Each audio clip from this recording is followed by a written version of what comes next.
It's made by Cuberfamily.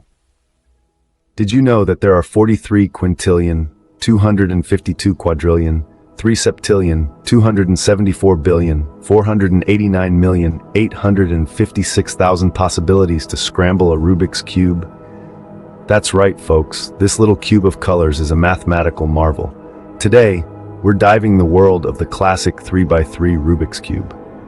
But more importantly, we'll be uncovering the secrets of how to solve it. The first step in solving a Rubik's Cube involves understanding its structure. Picture a cube. It has 6 faces, each consisting of 9 smaller squares of the same color. There are 26 tiny cubes or cubies that make up the Rubik's Cube. This includes 8 corner cubies, 12 edge cubies, and 6 center cubies.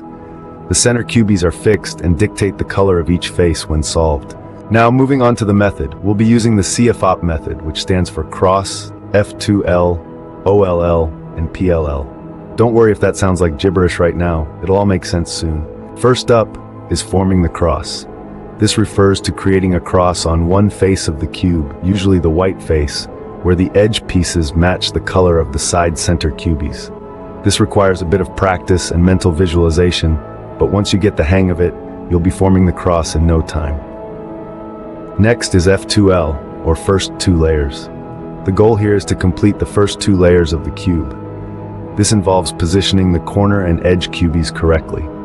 The trick is to pair the corner and edge cubies before placing them in their correct position. Now we move on to OLL, or orient last layer. This step involves flipping the cubies of the last layer so that the top of the cube is a solid color. There are specific algorithms or sequences of moves that you need to memorize for this step. Finally, we have PLL, or permute last layer.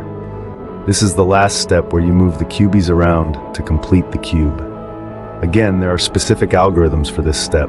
And voila, you've just solved a Rubik's Cube. To summarize, the process of solving a Rubik's Cube involves understanding its structure and then following the CFOP method. You start by forming a cross on one face of the cube, then complete the first 2 layers, orient the last layer, and finally permute the last layer. Each step requires practice, patience, and a bit of memorization. But remember, every master was once a beginner. So, keep practicing, and you'll be solving the Rubik's Cube in record time. So there you have it, a step-by-step guide on how to solve the 3x3 Rubik's Cube.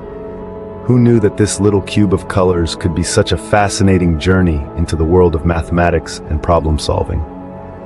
Now, go out there and impress your friends with your new Rubik's Cube solving skills.